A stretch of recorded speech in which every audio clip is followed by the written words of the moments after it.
بسم اللہ الرحمن الرحیم۔ این ایم ٹی وی سے میں نصرت مرزا ہوں۔ آج میرا دل چاہ رہا ہے کہ کچھ گفتگو میں ایسی کروں جو عالمانہ کی مد میں آتا ہو۔ اب میں سوچ رہا ہوں کہ میں عالم کب سے بن گیا۔ میں تو عالم نہیں ہوں، میں ایک سادہ سا انسان ہوں، اور ایک اللہ کا ایک ایسا بندہ جو کہ عاجز ہے اور جو اپنے علم کے کم تر درجے پہ فائز ہے۔ لیکن بہرحال جو میں گفتگو کرنا چاہتا ہوں اس کو میں وزن دینے کے لیے یہ لفظ میں نے استعمال کر لیا ہے، تو اگر میں اس کی معذرت چاہتا ہوں، اور میں عاجزی کے ساتھ میں گفتگو یہ کرنا چاہتا ہوں کہ ایک زمانہ تھا کہ دنیا میں اور پاکستان میں بھی خصوصاً جو انٹلیکچول ہوتے تھے، دانشور ہوتے تھے، مدبر ہوتے تھے، ان کو اہمیت دی جاتی تھی۔ آج زمانہ پلٹ گیا ہے، اور آج زمانے میں سب سے جو اہمیت دی جا رہی ہے وہ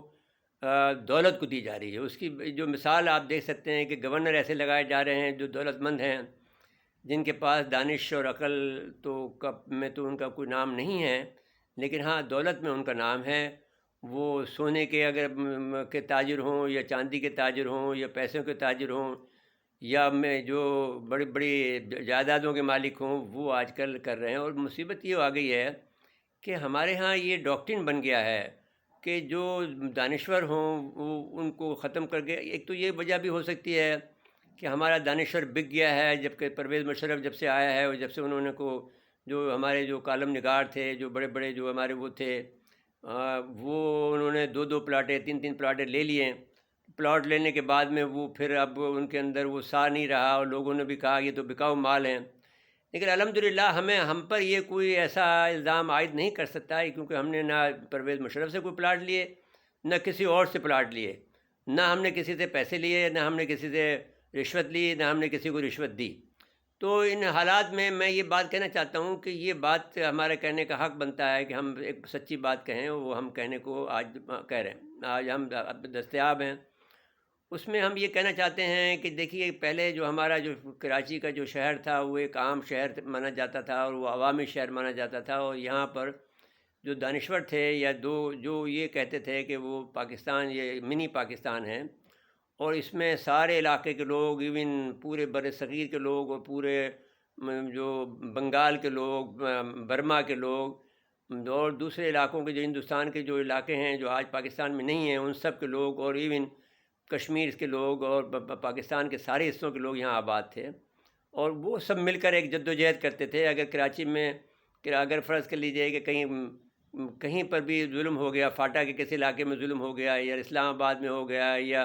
یا خانہ وال میں ہو گیا، یا سائیوال میں ہو گیا، تو وہ اٹھ کھڑے ہوتے تھے، اور وہ جو ہے وہ مسلسل جد و جہد کرتے تھے، اور قربانیاں بھی دیتے تھے ان کے لیے کہ بھئی یہ ظلم ہوا ہے، اس کو ٹھیک کیا جائے۔ پھر یہ ہوا کہ ایوب صاحب نے ان کو بانٹا، اور ان کو میں تقسیم کر دی۔ پھر اس کے بعد میں جو ضیاء الحق صاحب کا دور آیا، تو پہلے تو انہوں نے اسٹوڈنٹ یونین پہ حملہ کیا، ضیاء صاحب نے، ایوب صاحب نے، اس پر ہم نے مقابلہ کیا یونیورسٹی آرڈیننس کے حوالے سے۔ پھر اس کے بعد میں ضیاء صاحب نے حملہ کیا، تو ضیاء صاحب نے یہ اسٹوڈنٹ یونین ختم کر، ضیاء الحق، جنرل ضیاء الحق کی بات کر رہے ہیں، انہوں نے پھر وہ اسٹوڈنٹ یونین ختم کر دی۔ تو جو ہمارے جو حکمران تھے، جو اسٹیبلشمنٹ تھی، جو خاکی اسٹیبلشمنٹ تھی، وہ پیچھے لگی رہی اس عوام کے آواز کو دبانے کے لیے، اور کراچی کو بانٹ دیا، اور پھر بعد میں یہ ایم کیو ایم کی شکل میں آئی۔ تو پھر میں نے پنجاب میں جو ہمارے جو دوست تھے لاہور میں، جو کہ بڑے بڑے ایڈیٹر تھے اخبارات کے، ان کو روتے ہوئے دیکھا، انہوں نے کہا تم نے ہمیں چھوڑ دیا، ہم اردو کے۔ ہم نے کہا کہ اردو تو لاہور جو ہے اردو کا مرکز ہے، اور وہ ہمارا جہاں پورے پاکستان بر صغیر میں 4 مراکز تھے، اور لاہور ان میں سے ایک تھا، ایک ہے جو آج بھی ہم کہتے ہیں کہ جو اردو کا جو مرکز ہے آج بھی جو ہے وہ کراچی نہیں ہے بلکہ لاہور ہے۔ تو میں یہ بات کہنا چاہتا ہوں کہ لاہور کے جو ہمارے دانشور تھے، وہ یہ عوامی شہر کہلاتا تھا، وہ دانشور شہر کہلاتا تھا لاہور کا۔ وہ سب سے زیادہ ہمیں دکھ ہے اس بات کا کہ وہ جو ہے وہ یک طرفہ ہو گئے ہیں، اور وہ انہوں نے نواز شریف صاحب کی حمایت کرنا شروع کر دیا ہے، جو کہ جائز بات نہیں ہے۔ نواز شریف صاحب نے بے دریغ جو ہے پیسے خرچ کر کے لوگوں کو جو لوگ بہت خدمت میں نے پاکستان کی کر چکے تھے، ان لوگوں کو بڑے بڑے عہدے دے کر، بڑے مال دے کر، بہت سے جائیدادیں دے کر، بہت سے انعامات اور رعایتیں دے کر ان کو جو ہے وہ خرید لیا۔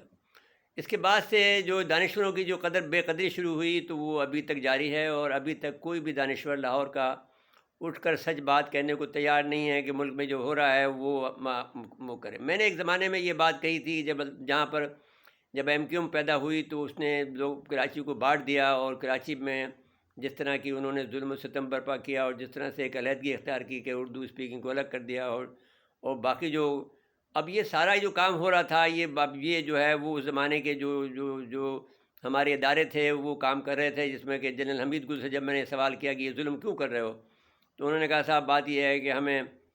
سندھ کے تقسیم کرنا ضروری ہے تاکہ ہم یہاں کا جو علیحدگی کی جو تحریک ہے اس کو دبا سکیں۔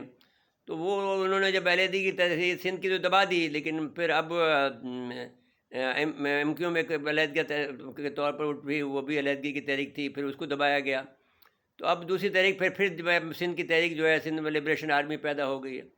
تو میں یہ کہنا چاہتا ہوں کہ یہ جو صورتحال ہے یہ اس وقت تک نہیں پاکستان کے جو حالات بگڑے ہیں، بہت کم تر لوگوں کے ہاتھوں میں حکومت چلی گئی ہے، چاہے وہ عمران خان ہوں یا نواز شریف ہوں یا شہباز شریف ہوں یا جو بھی ہوں۔ یہ اب میرے خیال میں اگر ملک کو بچانا ہے تو صورتحال کو بدلنا ہوگا، اور پھر سے دانشوروں کو تو اسے رجوع کرنا ہوگا، دانشوروں کو فروغ دینا ہوگا، اور جو مقتدر حلقے ہیں وہ اس بات کو یاد رکھیں کہ بغیر دانش کے ملک نہیں چلائے جا سکتے ہیں، بغیر مہارت کے ملک نہیں چلائے جا سکتے ہیں، پیسے سے ملک نہیں چلتا ہے۔ پیسہ اگر آپ کے پاس، دیکھیے اگر آپ نے پیسے کی قدر کی تو پیسے کی قلت ہو گئی ہے، پیسے کی آپ کا پیسہ نہیں ہوتا ہے۔ صلاح الدین ایوبی کو دیکھ لیجئے کہ اس کے پاس ایک گھوڑا تھا اور تلواریں تھیں اور بس۔ میں یہ بات ایک کوٹ کرنا چاہتا ہوں کہ جب گولڈا میئر بنی اسرائیل کی وزیر اعظم تو انہوں نے بہت سارا سامان حرب خریدا امریکہ سے، تو ایک صحافی نے ان سے آ کے سوال کیا کہ آپ نے یہ کام کیوں کیا، تو انہوں نے کہا، اس کو اس صحافی کو یہ بتایا کہ صاحب بات یہ تھی کہ میں نے یہ بات سیکھی ہے رسول اکرم صلی اللہ علیہ وسلم سے کہ ان کے پاس گھر میں فاقے بھی ہوتے تھے لیکن ان کے پاس تلواریں تھیں، 9 تلواریں یا 11 تلواروں کا انہوں نے ذکر کیا ہے۔ تو وہ اس سے میں نے، اور اس پر ان کی جو اسمبلی میں بھی اعتراض ہوا، بہت سخت اعتراض ہوا کہ صاحب آپ نے اتنا پیسے خرید لیا، ہمارے پاس تو اتنے پیسے نہیں ہیں امریکہ کو اتنا بڑا اسلحہ خریدنے کا، آپ کا کوئی جواز نہیں ہے۔ تو انہوں نے کسی نہ کسی طرح سے پاس کرا لیا، اور اس صحافی سے یہ وعدہ لیا کہ وہ کسی صورت میں بھی یہ بات عیاں نہیں کرے گا۔ جب گولڈا میئر کا انتقال ہو گیا تو ایک دوسرا صحافی اس کے پاس گیا، اس صحافی کے پاس جس نے گولڈا میئر کا انٹرویو لیا تھا اسرائیلی وزیر اعظم کا، تو اس نے یہ کہا کہ آپ بتائیں کوئی بات۔ اس نے کہا صاحب کیونکہ اب وہ انتقال کر چکی ہیں تو اب میں اپنے اس وعدے کا پابند نہیں ہوں کہ یہ راز افشا کروں۔ تو انہوں نے یہ راز افشا کیا کہ انہوں نے مجھے کہا کہ یہ بات انہوں نے رسول اکرم صلی اللہ علیہ وسلم کے سے سیکھی ہے کہ جب ان کے پاس کچھ بھی نہیں تھا لیکن سامان حرب ان کے پاس تھا، تو اس لحاظ سے انہوں نے سامان حرب خریدا۔ تو اب میں یہ بات آپ سے کہنا چاہتا ہوں، ہمارے جو میرے خاکی اسٹیبلشمنٹ ہے، ہماری فوج کے جنرل حضرات ہیں، کہ آپ اس باتوں کو چھوڑ کر جو پیسے کے پیچھے پڑنے کی بجائے آپ، اور صلاح الدین ایوبی کے پاس بھی اگر آپ دیکھ لیں تو اس کے بعد ایک گھوڑا تھا اور تلواریں تھیں۔ تو میں آپ سے یہ عرض کرنا چاہتا ہوں کہ یہ باتیں آپ کے پاس سب کچھ ہے، لیکن آپ یہ دولت کی حوث کو چھوڑ دیں اور یہ وہ کام کریں کہ جو دانشوروں کا کام ہے۔ ایک اور بات بھی میں کہنا چاہتا ہوں، جب میں یہ بات اس کا میں دائی ہوں، جو حامد میر صاحب اس پہ اعتراض کرتے ہیں کہ جو بھی آدمی یہ کہے کہ صاحب وہ جو ٹیکنوکریٹ کی حکومت ہو تو وہ غدار ہے، تو میں یہ کہتا ہوں کہ وہ ان کے ذہن میں شاید وہ باہر کے ملکوں کا ہے، وہ شوکت عزیز کو دیکھ چکے ہیں ٹیکنوکریٹ کے نام سے، وہ دوسرے آدمیوں کو دیکھ چکے ہیں۔ میرا جو تصور ہے، جو تصور میرا اکیلے کا نہیں، حکیم سعید کا بھی تھا، صلاح الدین صاحب کا بھی تھا جو تکبیر کے ایڈیٹر تھے، ان کا بھی تھا، حمید گل کا بھی تھا۔ جو ٹیکنوکریٹ کی حکومت تھی وہ ایسے لوگوں پر مشتمل تھی کہ جو پیور پاکستانی تھے، جیسا کہ ہم ہیں یا حامد میر ہے۔ تو ہم چاہتے یہ ہیں کہ ایسے لوگوں کے ہاتھ میں حکمرانی اب اس وقت آ جائے جو کہ پاکستان کا درد رکھتے ہوں اور انہوں نے ابھی تک کوئی مال نہ بنایا ہو، یا کسی بھی اس میں شریک نہ ہوئے ہوں، کسی بھی غلط کاموں میں، غلط کاریوں میں شریک نہ ہوئے ہوں، تو وہ کام کرنا چاہیے۔ اور پاکستان کو بچانا ہے تو یہی راستہ ہے۔ میں سمجھتا ہوں کہ یہ آج کا جو ویلاگ میں بنا رہا ہوں، میں بڑے درد مند دل کے ساتھ میں بنا رہا ہوں، اور میں تمام لوگوں سے میں استدعا کرتا ہوں کہ یہ بات پر سوچیں، اور خصوصاً جو ہمارے جج صاحبات ہیں وہ، اور جو ہمارے سیاستدان ہیں وہ، اور جو ہمارے جو ہمارے فوجی جرنیل حضرات ہیں جن کے پاس میں اس وقت قوت نافذہ ہے، وہ یہ سب بات سوچیں اور اس ملک کو بچانے کی کوشش میں یہ دانش کو، عقل کو، تدبر کو جو ہے بروئے کار لائیں، اور اس کے لیے وہ آدمی ڈھونڈیں جو کہ یہ جذبہ رکھتے ہوں اور یہ خلوص رکھتے ہوں اور یہ محبت رکھتے ہوں پاکستان کے لیے، اور اپنی جان کو بھی قربان کرنے کو تیار ہیں، جس میں اور ہمیں تو ہماری عمر تمام ہوئی ہے، لیکن یہ ہے کہ اس کے باوجود بھی ہم صلاح مشورہ تو دے سکتے ہیں نا، تو صلاح مشورہ دے رہے، اب بھی دے رہے ہیں اور اس وقت بھی دیں گے جب وہ ٹیکنوکریٹ کی حکومت جو کہ میڈ ان پاکستان ہوگی، وہ میڈ ان امریکہ نہیں ہوگی، تو اگر وہ بنا لیں تو ہم اس کے لیے ہم دستیاب ہیں، ان کو اس سارے قانون کا بھی مسئلہ کو حل کر لیں گے، جج حضرات سے بات کر لیں گے کہ وہ لوگ بھی اپنا حصہ ڈالیں۔ تو گزارش میری یہ ہے کہ یہ جو حکومت ہے، یہ حکومت نہیں چل سکتی ہے، یہ خون خرابے سے بچنے کے لیے، دشمنوں سے بچنے کے لیے،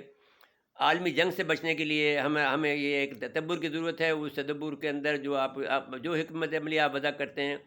کر رہے ہیں یا کر رکھی ہے، وہ درست نہیں ہے، اس پر بحث و مباحثے کی ضرورت ہے۔ ہم انتظار کریں گے کہ ہمارے اس سوال کا جواب جو ہے ہمارے جو دانشور حضرات ہیں وہ، اور ہمارے جو